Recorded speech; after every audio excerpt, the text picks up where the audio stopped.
Teach You a Lesson is not a subtle drama. It walks into the room with a hammer, points at a broken school system, and says the adults failed first.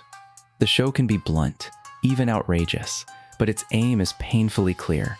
When power protects bullies, justice starts looking ugly. On Hwa-jin's first day as the new homeroom teacher, he gives the class bully a lesson nobody in that school will forget. Ji-hoon struggles as hard as he can, but no matter how much he twists, he cannot break free from Hwa-jin's grip. All he can do is throw out threats. Hwa-jin does not back down. Instead, he warns Ji-hoon in front of everyone. This school has been rotten for a long time. Every so often, Ji-hoon and his group choose one student to become the class punching bag.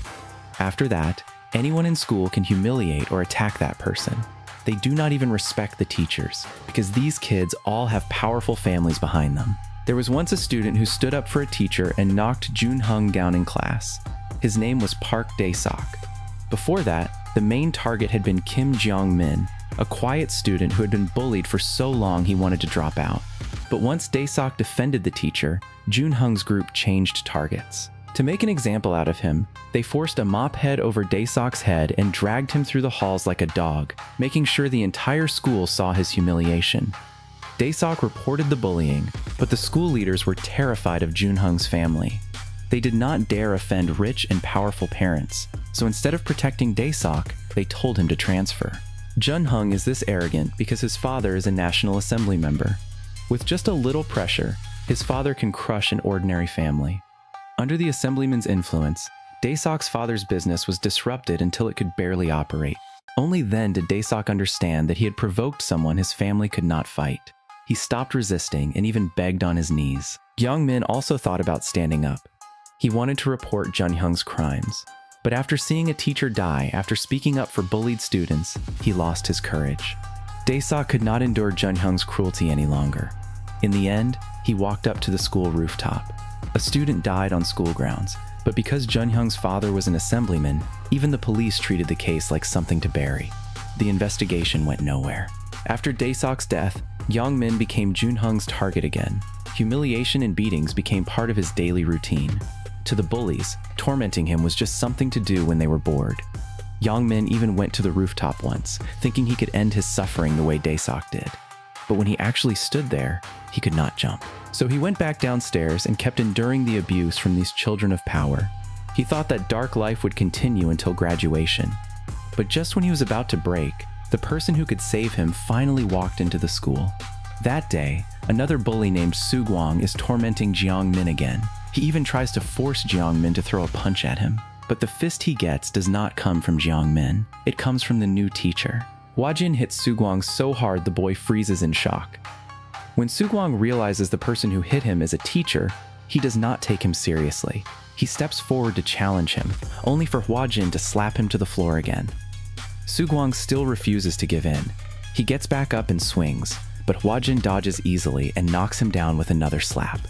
That is when Ji-hoon steps forward. He orders everyone to take out their phones and record Hwa-jin hitting a student, hoping to use the video as a threat. But Hwa-jin is not afraid of being filmed. He even poses for the cameras.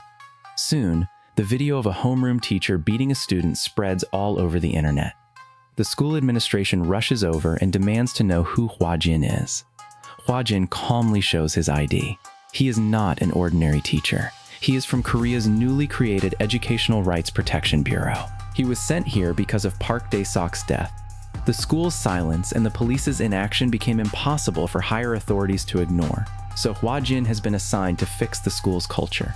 The principal is furious after seeing a student beaten like this, but Hwa-jin's job is simple. If a student can be corrected through words, use words. If words do not work, use force until the lesson gets through. From this day forward, Hwa-jin will bring iron-fisted education into the school. Once the principal hears Hwa-jin's title, his confidence fades. Still, he hopes Hwa-jin will show mercy, because Ji-hoon is the son of an assemblyman, and that assemblyman is preparing to run for president. His power is not something ordinary people can challenge. The principal thinks that name will scare Hwa-jin away. Instead, Hwa-jin came to this school precisely because of Ji-hoon and his father. That is why, during the first class, Hwa-jin humiliates Ji-hoon in front of everyone. But Ji-hoon is used to being untouchable. He refuses to surrender. At lunchtime, he cuts in line like usual. What he does not expect is that the person serving food today is Hwa-jin. Everyone fears Ji-hoon because of his father, but that power means nothing to Hwa-jin. In his eyes, no student deserves special treatment. Ji-hoon must wait in line like everybody else, or he does not eat. Ji-hoon does not accept the lesson. To show off his status, he grabs a handful of sausages, then throws his tray into the trash like a challenge. So Hwa-jin picks up a mop. Just like Ji-hoon once humiliated others, Hwa-jin puts the mop head over Ji-hoon's head and tells the students around them to film it. Meanwhile, Ji-hoon's father goes to Choi Gang-sok, the founder of the bureau, to demand justice for his son. The assemblyman claims Hwa-jin is abusing students, and if this continues, public opinion will explode. Then, like a cornered man, he threatens that if pushed too far, he can do anything. But Choi Gang-sok is not intimidated. He already knows the assemblyman is tied to multiple corruption scandals. He has only been waiting for enough evidence. So the day after the assemblyman's threats, Choi sends the scandal materials to the media. As the reports spread, the assemblyman is swallowed by corruption allegations and finally collapses. What waits for him now is legal judgment. After his father falls from power, Ji-hoon returns to school and faces backlash from everyone. The malice he once threw at others comes back to him like a boomerang. But even then, Ji-hoon does not repent. Instead, he becomes more reckless. He brings gasoline to school and tries to burn the whole place down. Hwa-jin sees his arrogance and refuses to baby him. He takes out a lighter and decides to test whether Ji-hoon really has the courage to go through with it. Then he drops the lighter. Only when flames surround him does Ji-hoon finally feel real fear. His arrogance disappears, and he begs Hwa-jin to save him. Once Hwa-jin sees the lesson has landed, he grabs a fire extinguisher and puts out the flames. Ji-hoon may finally understand his mistake, but the price has not ended. The police reopen the investigation into Park Dae-sok's death, and the bullies who once ruled the school finally face consequences. With that, the Bureau's guidance at this high school comes to an end. But what happens when an iron-fisted teacher meets an entire school full of angry, delinquent students? For troublemakers, Hwa-jin has always preferred direct action. Before joining the Bureau as an inspector, he was a captain in the Special Forces. Choi Gang-sok spent 2 full years building the Bureau, hoping to root out school bullying once and for all. Any student involved in bullying becomes a target for correction. This time, Hwa-jin is sent to Gun Technical High School, a school famous for all the wrong reasons. Locally, it is ranked among the top gangster schools. Students ride motorcycles in and out of campus. New transfers have to pay protection money to the school bullies. Many students have tattoos, smoke in class, and treat lessons like a joke. When class begins, students deliberately claim they did not bring textbooks. The teacher can only retreat and ask someone to read aloud. But they refuse that too and demand the teacher copy the material for them. When the students stand up and push him around, the teacher has no choice but to lower his head. Because bullies have controlled the school for so long, Gun Technical High has become a recruitment ground for outside gangs. Students have given up on studying. Their daily focus is fighting. Whoever can stay standing in a brawl might catch the eye of a gang boss and be accepted into the organization. The real boss of the school is a senior named Gwon Hyok. He does whatever he wants, and students follow him because he has already joined an outside gang before even graduating. The school has no way to control the situation. In desperation, the principal asks the Bureau for help, but he never expects them to send only Hwa-jin. These students are so violent that even the PE teacher, a former national judo athlete, was beaten badly enough to break his collarbone and miss 2 months of work. Facing these school bullies is no different from facing gangsters. The principal is nervous, but Hwa-jin is calm. He tells him one person is enough. Hwa-jin can say that because the Bureau has prepared in advance. The student with glasses, who has been forced to pay protection money, is actually their inside observer. His job is to quietly collect video evidence of the students' crimes. To push the operation forward, Hwa-jin tells him to provoke the students in the cafeteria and lure them into the gym. Once everyone enters, Hwa-jin locks the doors. The students see that Hwa-jin is alone and do not take him seriously. But Hwa-jin's combat skill is far beyond what they expected. By himself, he subdues every student causing trouble. After the chaos ends, Hwa-jin has the bullied teacher return to class. During the lesson, Song-hwan tries the same trick as before and claims he has no textbook. Other teachers would have backed down, but Hwa-jin refuses to let them sabotage the class. He tells students who brought books to write the material on the board, then orders everyone else to copy it within 3 minutes. Then In-beom says he has no pen. Song-hwan finally loses patience. He questions why vocational school students need academic lessons at all. In his mind, they only need technical skills. Hwa-jin does not argue. He takes the whole class to a practical lesson and calls Song-hwan and In-beom forward to inspect a vehicle problem. Standing beside the car, they admit they do not know how to check the brake system. So Hwa-jin decides to let them feel what brake failure means. He gets behind the wheel, floors the gas, and sends the car roaring forward. He drifts through the campus with the 2 students in the back as the vehicle bounces wildly like a beast out of control. The boys are so terrified they cannot speak. The students who mocked the lesson finally understand why brakes matter. They even look at Hwa-jin with respect and start applauding. Song-hwan and In-beom, humiliated again, go to Gwon-haeok and ask him to handle Hwa-jin. When Gwon-haeok meets Hwa-jin, he brags about his fighting skills. Hwa-jin warns him honestly. Anyone who disrupts class or bullies weaker students will be punished. Gwon-haeok does not listen. He attacks first. But once they fight, Gwon-haeok quickly falls behind. He is no match for Hwa-jin. Even though he rules the school, his real backing is an outside gang. After losing, he calls them in for help. Hwa-jin checks carefully that none of the men who arrive are current students. Once he confirms that, he stops holding back. Alone, he wipes out the entire gang group. Song-hwan and In-beom watch the whole thing and finally lose their arrogance. They kneel and beg for mercy. Hwa-jin completes another correction. With the gang influence cleared out, Gun Technical High finally regains order. Afterward, Choi Gang-sok holds a press conference and announces new rules. Schools will ban student tattoos and motorcycles on campus. Any student trying to join a criminal organization will be punished under organized crime laws as an adult.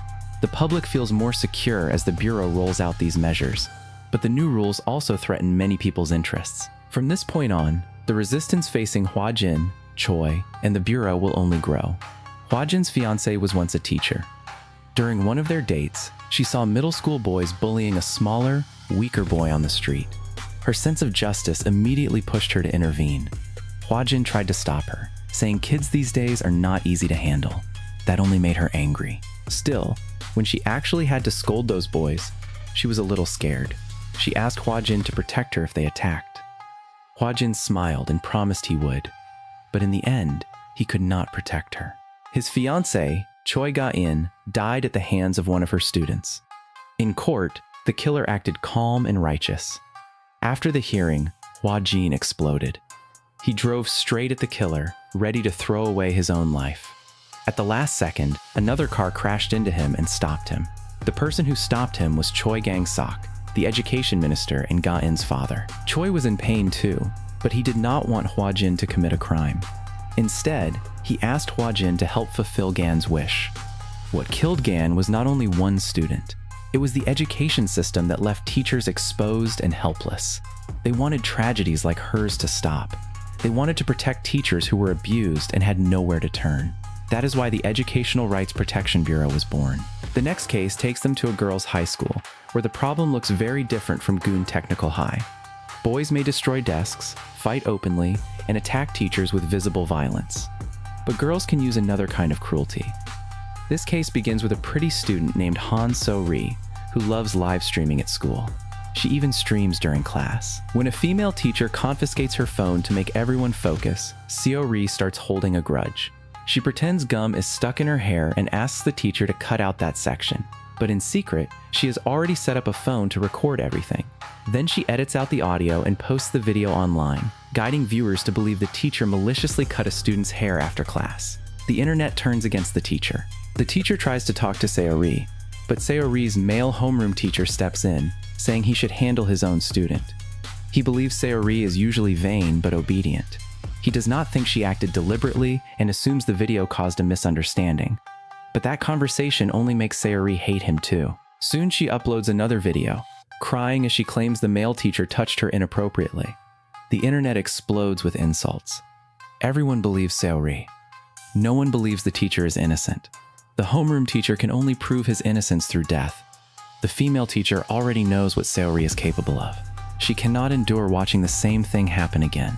So she begs Seo-ri to come forward and explain that the male teacher never did what she accused him of. But Seo-ri is live streaming again. She cries in front of the camera, and now the female teacher looks like the villain all over again. After that, the teacher is terrified every time she faces Seo-ri. She does not dare conflict with her at all. To calm public opinion, the principal compromises with Seo-ri and allows her to live stream in class. Seo-ri pushes even further and demands that the female teacher be transferred to her class as homeroom teacher. Only the teacher understands why. Seo-ri wants a better way to torture her. Every class becomes hell. Because this is a girls' high school, Hwa-jin cannot just walk in and start working the way he usually does. So he sends in another inspector, Im Han-rim, disguised as a trainee teacher. The moment Han-rim enters the classroom, the students test her. Nobody listens. Some girls laugh and ask if she has a boyfriend, or whether her pretty face is the result of plastic surgery. Han-rim does not tolerate it. She teaches the rude girls a lesson immediately, then announces that everyone must hand over their phones. Seo-ri refuses. She even points her camera at Han-rim, trying to intimidate her with the live stream. But Han-rim shatters that fantasy fast. The rest of the class quietly gives up their phones. Then Han-rim reveals her real identity as a bureau inspector and orders every disobedient girl to gather on the field. Before the mission began, Hwa-jin gave Han-rim only one rule. As long as she does not kill anyone, she can go as wild as she wants. The girls get a real taste of military training, but Seo-ri still refuses to learn. After school, she tries to use special treatment to skip cleaning duty and leave. Han-rim's face turns cold, and every girl in the room starts shaking. Under her strict commands and shouting, the students push the desks back and clean the classroom properly. Seo-ri cannot accept being controlled. She secretly takes photos of Han-rim and the teacher, then posts them online to manipulate public opinion. As a pretty young influencer, this is the weapon she uses best. It has worked every time. But the next day, the photos and the social media accounts that posted them are printed out and displayed in class. Han-rim identifies everyone involved. The punishment is immediate, and the effect is obvious. Seo-ri's followers begin to fear Han-rim and behave. Unable to win directly, Seo-ri changes tactics. She pretends to be a good student. She greets the female teacher politely, asks questions in class, and even gets the other girls to cooperate with the lesson. For the first time in a long while, the ignored teacher feels warmth from her students. She is moved and wants to let go of the past. Han-rim warns her not to be fooled. Sure enough, after school, Seo-ri finds the teacher and asks for a favor. She says Han-rim's presence has made all the students suffer. She wants the teacher to stand with them and accuse the Bureau of excessive enforcement and human rights violations. The teacher begins to waver. Then Hwa-jin talks with her privately. He knows she has always wanted respect from her students. As a teacher, she should have received that respect, but it has become painfully difficult. She even considered quitting and teaching at a cram school, but the cram school had heard about her situation and rejected her because its customers were the same students. She has nowhere to escape, so she has given up. Hwa-jin understands her pain, but he wants her to know something. Not every student in that class looks down on her. The good students were the ones who emailed the education authorities for help. They are afraid of Seo-ri, but they also feel sorry for their teacher. If not for herself, she should keep being a teacher for those children. The next day, the teacher finally finds courage. In class, she refuses Seo-ri's request to accuse the bureau. She even calls Seo-ri to the board to solve a problem. When Seo-ri ignores her, the teacher pulls her up herself. That is what a teacher is supposed to do. Furious, Seo-ri tries to post another photo to manipulate the internet. But she discovers her account has been hacked and wiped clean, leaving only one video. This time, the video is unedited. It shows Seo-ri drawing ruined makeup on her own face, laughing as she insults the teacher, then switching into tears for the camera and claiming she was harassed. Once the video goes public, the internet turns on her. People realize she manipulated public opinion and helped drive a teacher to death. Seo-ri knows her influencer career is over. She finds the female teacher and tries to drag her down too, nearly pushing her out a window. At the critical moment, Hwa-jin jumps after them, grabs the teacher tightly, and uses his own body to cushion the fall. Han-rim is so furious she almost loses control. But in the end, she only grips Seo-ri's head instead of doing what her anger wants. Seo-ri is eventually imprisoned. but Choi Gang-sok's political enemies now begin attacking the bureau. They reveal that the teacher killed years ago, Choi Ga-in, was Choi's daughter. Then they question whether the minister created the Bureau for Public Justice or private revenge. The next case comes from a foreign language high school. This school used to be ordinary, but one teacher, Cheon Sang-ryol, was so effective that he became famous. After his reputation grew, students transferred from far away just to study under him. Thanks to him, the school suddenly became prestigious. But now this living advertisement for the school has been publicly attacked by a male student.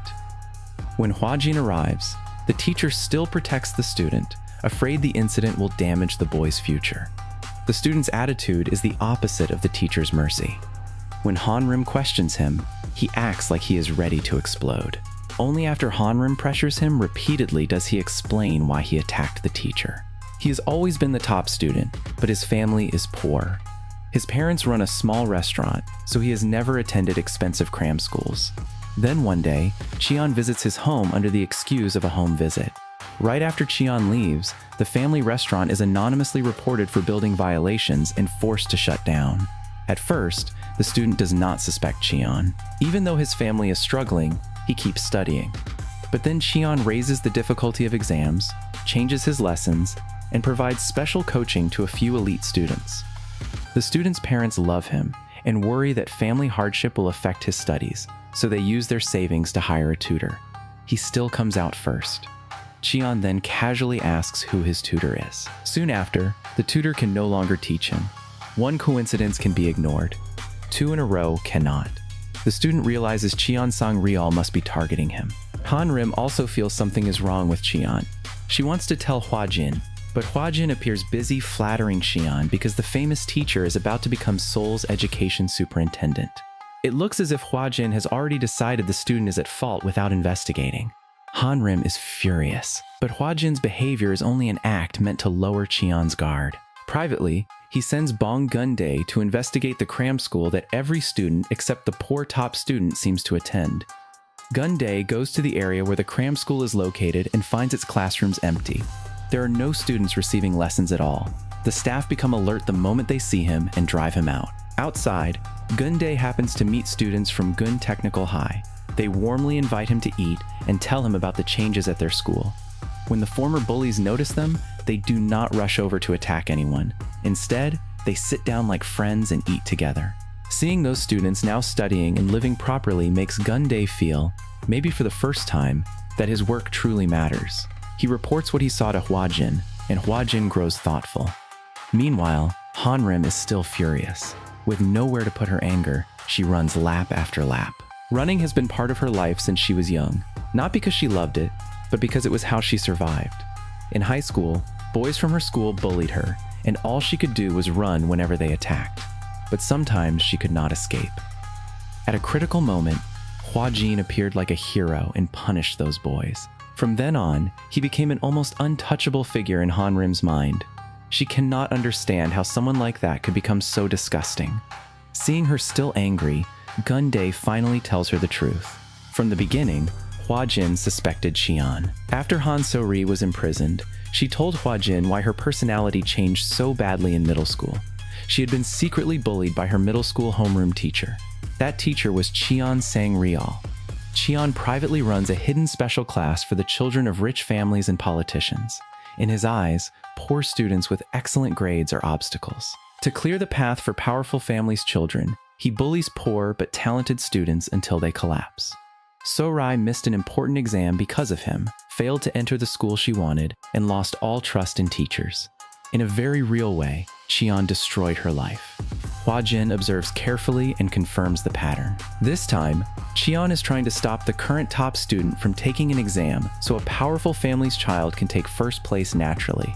Hwa-jin hid the investigation from Hanrim because he feared her anger would expose them too early. Now the facts are mostly clear. Hwa-jin confronts Cheon, but Cheon is not afraid. He immediately uses his connections. The police receive a report accusing Hwa-jin of violence against innocent students and arrest him. Choi Gang-sok is also searched and detained for abuse of power. The media, prosecution, and police all attack the bureau together. Even Hwa-jin has to admit that Cheon is only a teacher, yet his network reaches frighteningly high. Ji-hoon creates this storm to trap the bureau so the 7th middle school exam can proceed smoothly. He believes the top student will not be able to take the exam now. But the boy still walks into the testing room with his head held high. Ji-hoon tries to shake his confidence as usual. After 2 subjects, when Ji-hoon runs the answer sheets through the machine, he discovers the powerful family's daughter has scored 0. Only then does he realize the exam papers were switched. He panics and tries to stop the exam. Then Hwa-jin suddenly appears, laughing. Ji-hoon has fallen into the trap. Although the bureau members were stuck at the police station, they had already arranged for Gun Day to secretly swap the exam papers. Hwa-jin has Han-rim show the powerful girl's answer sheet to everyone. If the questions were in the original order, her answers would have been perfect. But once the question order changed, her answers became nonsense. Then they play a recording proving Ji-hoon colluded with parents and leaked the exam questions. The perfect teacher image shatters in front of everyone. At the same time, Choi Gang-sok counters all accusations in court. The bureau wins this battle cleanly, and the doubts against them collapse on their own. The next case is even more infuriating. A kindergarten teacher, Choi Ji-san, is pushed to the point of writing a farewell note. Fortunately, Han-rim arrives in time and talks her down. The bureau came to this kindergarten because Ji-san's mother asked for help. Seeing that Ji-san can no longer bear the pressure, Han-rim urges her to rest for a while. Kindergarten students may shout, cry, and make messes, but they are still too young to truly bully a teacher. The real problem is the parents.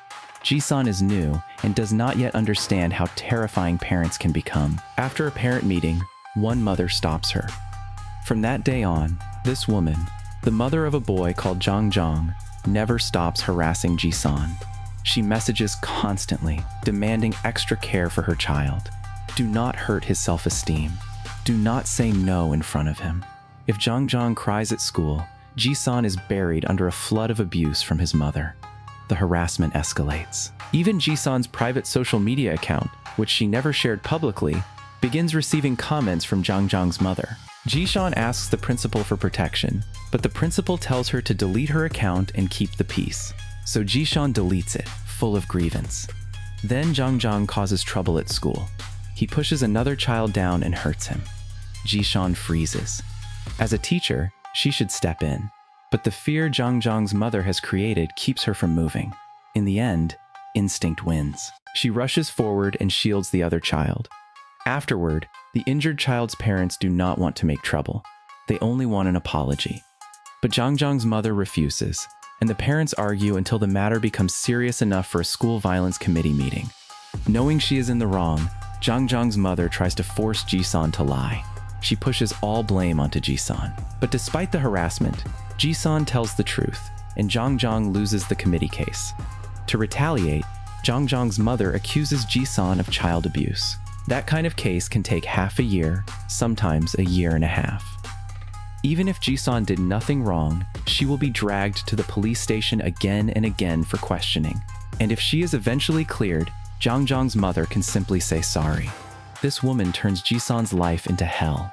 But Hwa-jin, who temporarily takes Ji-san's place at work, does not tolerate her methods. She loves calling and sending dozens of messages? Fine. Hwa-jin calls her all day without stopping. If children must be treated with extreme care, then he calls during class to ask whether her son should be woken up if he falls asleep, and exactly how to wake him. Should he shake him? Should he call softly? He can make dozens of calls about the smallest details. Soon, even Jong's mother is exhausted. She storms into the school and warns Hwa-jin to stop calling, or her husband will get angry. Her husband once came to school to threaten Ji-san, but that means nothing to Hwa-jin. If her husband is unhappy, Hwa-jin goes straight to his company and kneels in front of all his coworkers to apologize. The husband loses face in front of everyone, and his colleagues now see him as the man who bullied a kindergarten teacher. Jong's mother prepares one final battle. She gathers other parents to speak badly about Hwa-jin, but when she arrives at the meeting place, Hwa-jin is already there. He accuses her of child abuse after seeing her forcibly drag away her crying son. Now she must face 6 months to a year of police questioning too. Even if she is cleared of abusing her own child, the most she can get is an apology. Everything she used against Ji-san is now being used against her. Jang's mother realizes Ji-san must have asked someone for help, so she tries to squeeze that soft target again. She goes to Ji-son's home, only to learn Ji-son has returned to school. When she follows her there, Hwa-jin stops her. Ji-son came back because Jang himself called her. His mother's behavior did not only hurt a teacher, it hurt her own child too. In the end, Jang's mother faces multiple charges, including coercion, stalking, and intimidation. From now on, when teachers face malicious complaints, the education authorities will provide legal support so teachers are not left to die in silence. In front of the cameras, Choi Gang-sok bows deeply as education minister to teachers who were pushed to death in the past. One day, the bureau team is about to leave work when they see boys trying to steal a car. That lands directly inside their job. They split up and move in to stop them. But the boys split into two groups too. One group supports a girl who looks unconscious. Han-rim rushes over. The others get into an unlocked car. Hwa-jin sees the danger and stands in front of it. These children are fearless. They hit the gas and drive straight at him. Hwa-jin clings to the car, trying to force them to stop, but they ignore him. The team has no choice but to chase them by car. The boys drive wildly through the road with no intention of stopping. When they nearly hit someone again, Han-rim throws a bicycle into their path and jams the wheels, finally forcing them to stop. But the kids only laugh. At their age, they cannot be seriously punished by law. No matter what they do, they believe they can walk away. The police can only take simple statements and release them. Hwa-jin's team decides to visit their school the next day. During the police statement, the girl who had been held by the boys, Yeon-jin, clearly seems unwell. But she claims she was not bullied. Other students also deny being bullied, though their faces show fear. Han-rim has Gundae check the school's surveillance footage. They discover Yeon-jin was locked inside a storage cabinet in the gym. When they rescue her, she is barely conscious and clutching her bag tightly. Han-rim realizes something must be hidden inside. She forces the bag open and finds a bag of pills. Yeon-jin panics and claims they are health supplements. Eventually, she tells the truth. At first, she wanted to lose weight. A boy behind her, Min-ji-woong, secretly told her he had a special diet pill. But after taking it, Yeon-jin did not lose weight. She became addicted. Ji-woong first provided the pills for free, then raised the price. When Yeon-jin could no longer pay, he forced her to run errands and sell pills for him. When she tried to quit, he beat her. Unable to bear the pressure, she secretly reported him. But because they were so young, Ji-woong and the others were quickly released. Yeon-jin was then bullied even more violently for snitching. Han-rim is filled with pity. If the law cannot punish these little thugs, the Bureau will educate them personally. With Choi Gang-sok's help, the boys are sent to a juvenile prison. Normally, only minors who commit severe crimes like murder are locked there. That means everyone inside is a hard case. Min-ji-woong, who acted so powerful outside, becomes obedient the moment he enters. Hwa-jin deliberately draws hatred toward him by putting all the meat dishes on Ji-woong's tray. The other inmates notice immediately. It gets worse when the boys, who never did chores outside, have to wash dishes. While they are complaining, a quiet model prisoner comes over with plates. Ji-woong is already angry, so he grabs the boy and starts beating him. Hwa-jin arrives in time and asks what happened. Ji-woong expects the boy to report him, but the model prisoner says he fell and Ji-woong helped him up. Ji-woong thinks he has found an easy victim, but Hwa-jin warns him with a serious face. Do not mess with that model prisoner. The boy committed a crime that shocked the entire country. He had also been bullied in school, and when he could not take it anymore, he killed the bullies one by one. Hearing that, Ji-woong is terrified. The next day, he sees the model prisoner secretly steal and hide a spoon. When guards discover a spoon is missing, they organize a search. Ji-woong is certain the spoon will eventually be used on him, so he immediately reports the model prisoner. But the prisoner has hidden it somewhere else. When the guard is distracted, he lunges at Ji-woong. He does not kill him, but Ji-woong is scared badly enough to wet himself. Outside, Ji-woong's parents protest because their sons have been sent to prison. They still do not think their children did anything wrong. Then Choi Gang-sok reveals what the boys actually did.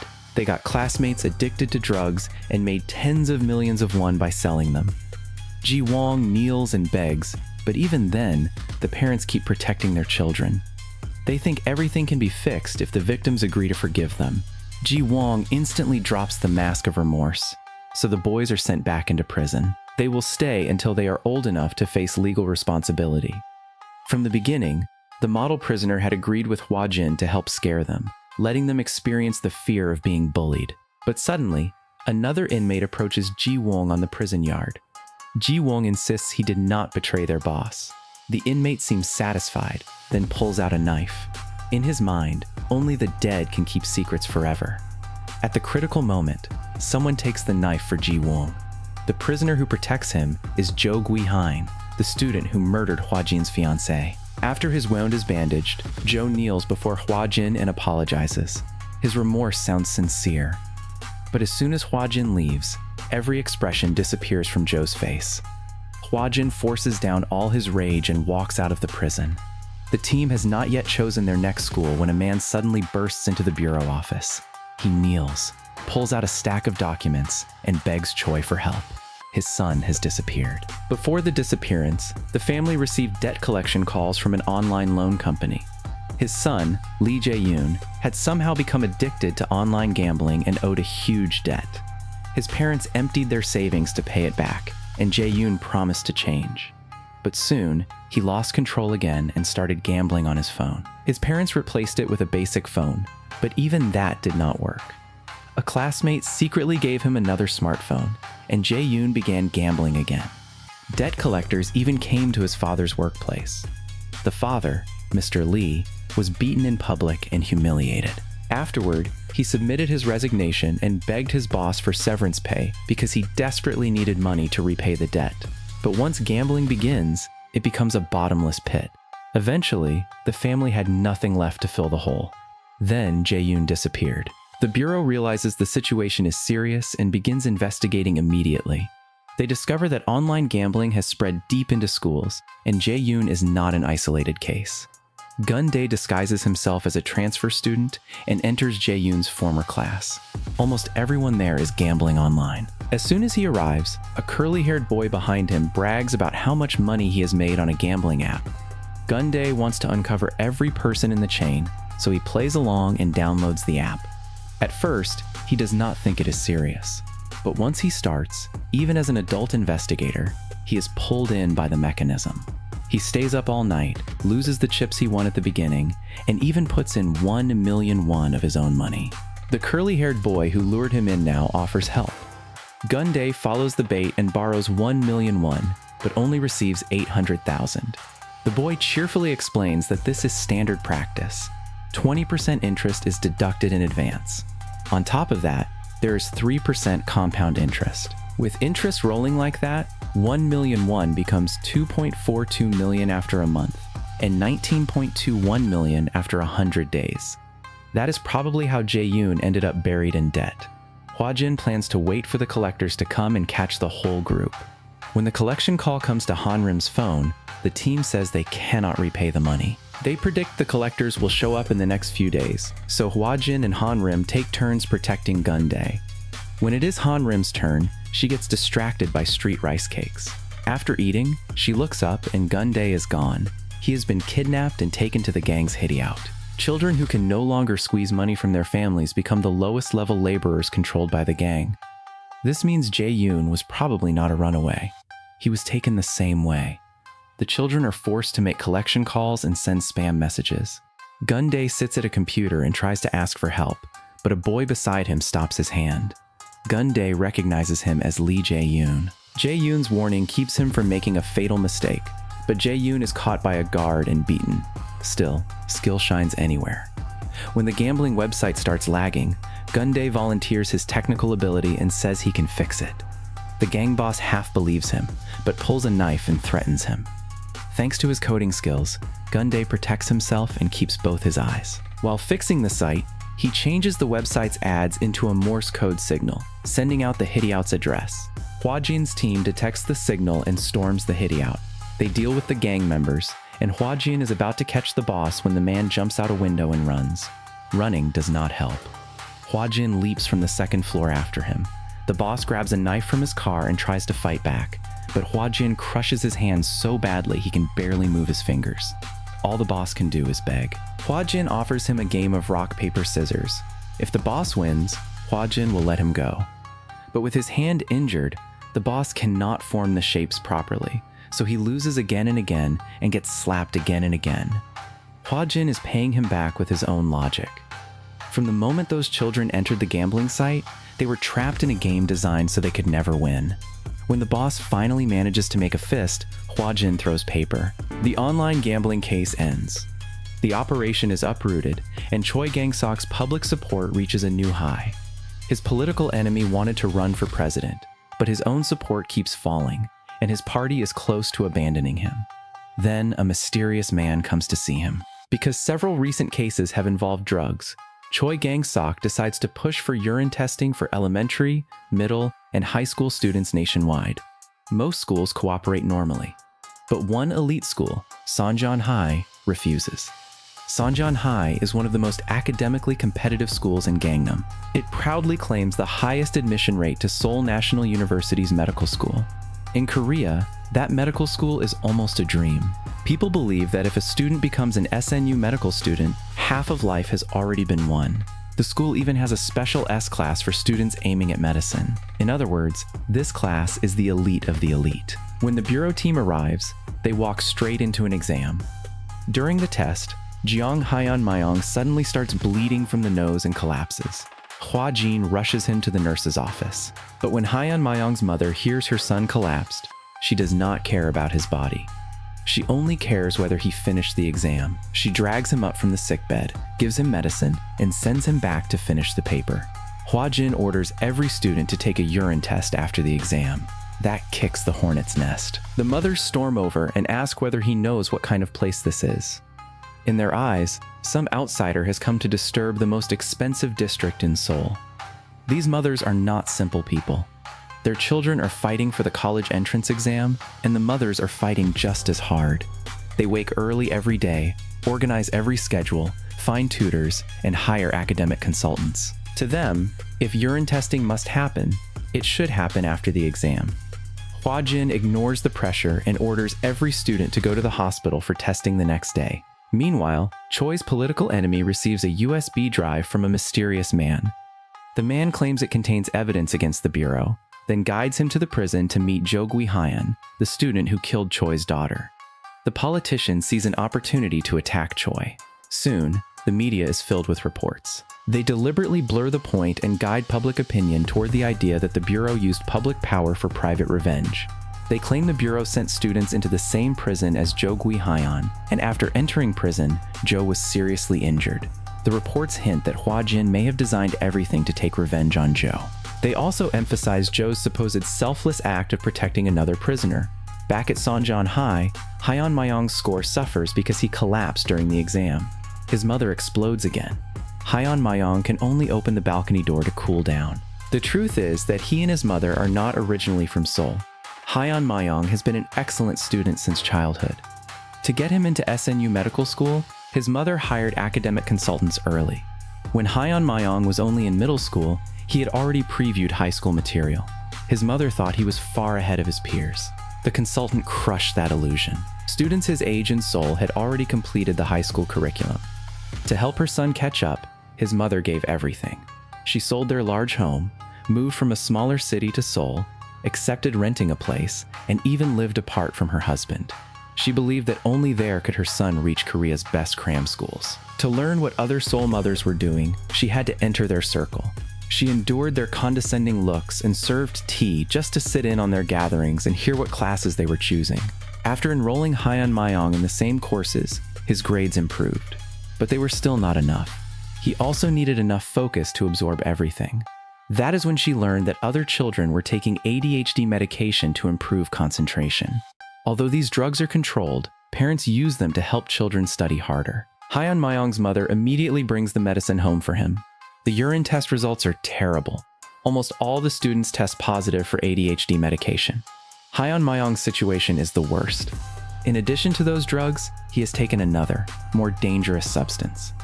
The levels in his body are so high, they are already life-threatening. If he does not stop, he could die. For a moment, his mother thinks about the situation. Then, after only a brief flash of concern, she asks about the exam again. These parents have become so obsessed with their own desires that they are willing to gamble with their children's lives. Hwa-jin immediately drives to Hyeon-myong's home. His mother is about to give him more medicine and force him to study. Seeing Hwa-jin at the door, she refuses to open it. To save Hyeon-myong's life, Han-rim kicks through the glass and jumps inside. They forcefully take Hyeon-myong away while his mother falls into hysterics. At the hospital, Hyeon-myong improves slightly, but he shows strong signs of drug dependence. To challenge his mother, Hwa-jin orders her to follow the exact same study schedule she planned for Hyeon-myong. If she wants him to enter SNU medical school so badly, then instead of grinding down her child, she can grind herself. She cannot last 2 days. By then, Hyeon-myong has improved enough, and Han-rim's team has helped him emotionally. Hwa-jin makes a rare exception and allows his mother to see him. For the first time, Hyeon-myong tells her honestly that he does not want to study medicine. He will not take this exam. He does not want to live for someone else anymore. His mother breaks down again, but this time Hyeon-myong does not compromise. Afterward, Choi holds another press conference and announces that urine testing will be added before the college entrance exam. Students who fail the test will lose their qualification to sit for the exam. Inside prison, Jo Gui-hyeon receives a visitor. One of his men tells him the bureau has destroyed part of their drug network and asks what to do next. Jo does not care. He says they should uproot the bureau entirely. At home, Hwa-jin reads through his fiancée Ga-in's diary. He finds a small bow-shaped symbol. It matches the mark of a new drug that circulated years ago. In that instant, he realizes something terrifying. Maybe Jo Gui-hyeon's motive for killing Ga-in was never romance. Maybe Ga-in discovered his drug-dealing secret. Because Jo was a minor when he killed her, he served only 2 years. Because of his so-called excellent behavior in prison, a parole committee approves his release. Of course, Choi's political enemy has helped make that possible. Jo not only gets out, he returns to school like nothing happened. Even Han-rim feels the injustice for Choi. The team wants to investigate Jo immediately, but Choi stops them. He knows they cannot rush in blindly. When Jo returns to campus, he is challenged by the current school bully, Lee Ji-ho. A fallen tiger is being mocked by a dog. Jo does not react, but in his heart, he remembers the insult. Lee Ji-ho leaves with a few arrogant threats. Based on years of criminal experience, Jo only needs a few glances to understand the group around Ji-ho. The tallest and heaviest boy, Jang Song-gu, is clearly the lowest in the hierarchy. Jo then goes directly to the bureau. The moment Han-rim sees him, her temper explodes and she curses him. Hwa-jin sends her away and listens to Jo's story. Even though he suspects a trap, he still goes to the school to inspect the situation. When Lee Ji-ho and his group walk down the hall, Hwa-jin pulls Jang Song-gu aside and privately asks whether he is being bullied. Song-gu immediately denies it. Hwa-jin checks under his uniform and finds no injuries, but he still knows Song-gu is being bullied. In the group, Song-gu is always placed in the center, yet he is obviously not the leader. Song-gu keeps denying it, and then the classroom door opens. Ji-ho and the others find him right away. Anyone who has ever shared a mobile hotspot knows how sensitive people become to distance and signal. The fact that Ji-ho's group instantly notices Song-gu is gone and finds his location tells Hwa-jin the truth. Song-gu is their human Wi-Fi. Song-gu is afraid to speak because Ji-ho and the others never beat him. Instead, they control his game accounts, social media accounts, and bank accounts. They spend his money freely on snacks, delivery food, and small items. Each purchase seems minor, but together the bill is huge. Once, Song-gu could no longer bear it and told his mother he was being bullied. His mother took him to Ji-ho's parents. But Ji-ho walked in holding his little sister's hand and accused Song-gu first. Inappropriate videos had indeed been sent from Song-gu's account to Ji-ho's sister. Song-gu tried to explain, but since he had no physical injuries, nobody believed he was the victim. Not even his own mother. Unable to ask anyone for help, Song-gu became helpless through habit. Now Jo encourages him to tell Hwa-jin the truth. He says that if he had received help from the bureau back then, things might not have gone so far. Song-gu finally decides to confess. But the next second, a teacher rushes in and says Lee Ji-ho has accused Song-gu of school bullying, and a school violence committee has already been called. The bureau and the committee are legally equal organizations, so Hwa-jin cannot interfere directly. He can only sit in and watch. Ji-ho has hired an excellent lawyer. The lawyer twists black into white and dumps all the blame on Song-gu. Because Song-gu never asked anyone for help before, nobody believes him now when he says he is the victim. After the meeting, Song-gu hides alone and cries. Hwa-jin decides the bureau must intervene by force. This time, he sends Han-rim to pretend to be a transfer student. Because Ji-ho has lost Song-gu, his human Wi-Fi, he urgently needs a new soft target. Han-rim acts especially weak on purpose and immediately catches his attention. She is waiting for exactly that. She smoothly pulls power banks and a wireless network from her bag and lets them connect. From the back end, Gun-dae hacks their phones. Their game accounts, bank accounts, and social media accounts all fall into his hands. Their bank accounts are hit with constant small payments. Their social accounts start sending inappropriate videos to acquaintances. Their game accounts are even easier. Whenever someone curses, the game automatically bans the account. Han-rim curses up a storm and gets Ji-ho's account banned for 300 years. He is also flooded with spam messages. Ji-ho is nearly driven insane. He realizes all of this started after he connected to Han-rim's Wi-Fi. He rides his motorcycle to find Han-rim's home, only to be blocked by a huge stairway. Then someone uses his social media account to post that his motorcycle is being given away. After climbing for a long time, he turns back and sees two thugs ready to claim his bike. When Ji-ho tries to stop them, he gets beaten. The next day, Ji-ho attacks Han-rim at school. She beats him until he can barely stand. When she sees the classmates returning, she instantly switches into a fragile victim, covers her mouth, and screams. Now Han-rim files a school violence complaint against Ji-ho.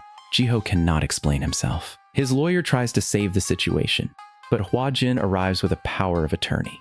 Seeing Choi Gang-sok's name, and remembering that the education minister has 6 years of judicial experience and a degree from a prestigious law school, the lawyer falls silent. When the committee tries to block Hwa-jin's involvement, Hwa-jin presents a document. From today on, the school violence committee is under the bureau. Now even the committee has to obey. As the situation turns completely against him, Ji-ho falls into rage. Han-rim finally stands and reveals her identity as a bureau employee. What she wanted was simple: to let Ji-ho experience the feeling of being unable to defend himself. The bureau has already uncovered everything Ji-ho did. From this day forward, his school record will permanently carry the label of bully.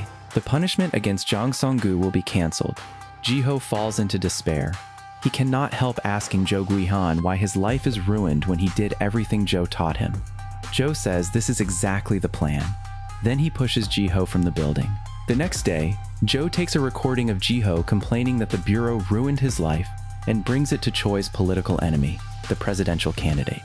The candidate guesses that Jo may have caused Ji-ho's fall, but the recording can help him destroy Choi, so he joins hands with Jo. He uses the recording to question Choi in public. There is no surveillance footage clearly showing Jo pushing Ji-ho. Ji-ho's fall is ruled as suicide. Still, Hwa-jin senses something is wrong. A camera from a nearby building caught Ji-ho falling in an unnatural way, though the image is blurry. Hwa-jin knows Jo did it. He goes back to the school. Jo, fearless now, deliberately provokes him. Then he reveals the truth about what happened with Hwa-jin's fiancée. Because Jo was poor, he joined gang life early and sold drugs. But to his homeroom teacher, Choi Gae-in, he was only a pitiful student who did not want to come to school. Gae-in visited his home every day, stubbornly trying to bring him back and guide him onto the right path. And Jo actually returned to school. His subordinates thought he was crazy. Returning to school made him easy to target by rival gangs. It was almost risking his life. But Jo always thinks in terms of profit. He justified the decision by telling his men that the school was a blue ocean. New students arrive every year, which means new customers every year. The closed nature of a school also makes it easier to sell goods. Then Ga-in discovered what he was doing. Jo tells Hwa-jin that if Ga-in had not interfered, maybe she and Hwa-jin would already be married. Hwa-jin burns with rage. He cannot hold back and punches Jo in front of everyone. Jo falls, but the students record it all. Public opinion against the Bureau's excessive enforcement is already intense, and Hwa-jin's punch pushes the Bureau into the center of the storm. Under public pressure, even the president calls and orders the Bureau director to suspend operations indefinitely. Jo believes he has won. He begins selling drugs in huge quantities again, spreading the network through every school in Seoul. A drug network this large needs many couriers, so Jo targets classmates. He disguises deliveries as secondhand item transactions and tricks students into delivering packages for cash. One day, Jang Song-gu discovers that the box he is delivering is not secondhand shoes. It is full of drugs. Realizing the danger, he messages Hwa-jin, but Jo catches him. When Hwa-jin reaches the meeting place, Song-gu is nowhere to be found. Even without Song-gu speaking, Hwa-jin has already noticed what Jo is doing. Choi sends an internal email to all teachers in Seoul, asking them to help investigate drugs on campus and protect school safety together. That day, a large number of teachers come to the bureau carrying bag after bag of drugs found inside schools. Choi immediately holds a press conference and announces the massive drug case. Public opinion turns around, and the bureau successfully returns to work. Hwa-jin goes back to school to arrest Jo. When the two meet in the hallway, Jo remembers the night Hwa-jin's fiancé came to him with the drugs. He failed to seize the chance then. He thought killing her would only cost him 2 years. Now, he seems trapped. He starts begging Hwa-jin for mercy. In a fight, he is obviously no match. But Jo has prepared one final card. His men have taken Jang Song-gu hostage. Because of that hostage, Hwa-jin can only stop resisting and let Jo stab him. Thankfully, Han-rim arrives in time and rescues Song-gu. Now Hwa-jin has no reason to hold back. He slaps Jo again and again, completing his iron-fisted lesson. Even after being beaten nearly senseless, Jo keeps provoking him and tells Hwa-jin to kill him. For one moment, Hwa-jin truly wants to kill this enemy, but in the end, he controls that dark impulse. When Hwa-jin turns and leaves, Jo knows he has completely failed. This time, Jo is an adult, and he will face punishment for multiple crimes. He will likely spend the rest of his life in prison. The Bureau's work continues. Afterward, Choi's political enemy is imprisoned for conspiracy related to murder. Even at the end, he keeps provoking Choi. Choi finally loses patience. He decides that this man also needs one round of iron-fisted education. That's all for today's drama recap. If you enjoyed this story, don't forget to subscribe to our channel, like, comment, and share. I'll see you in the next one.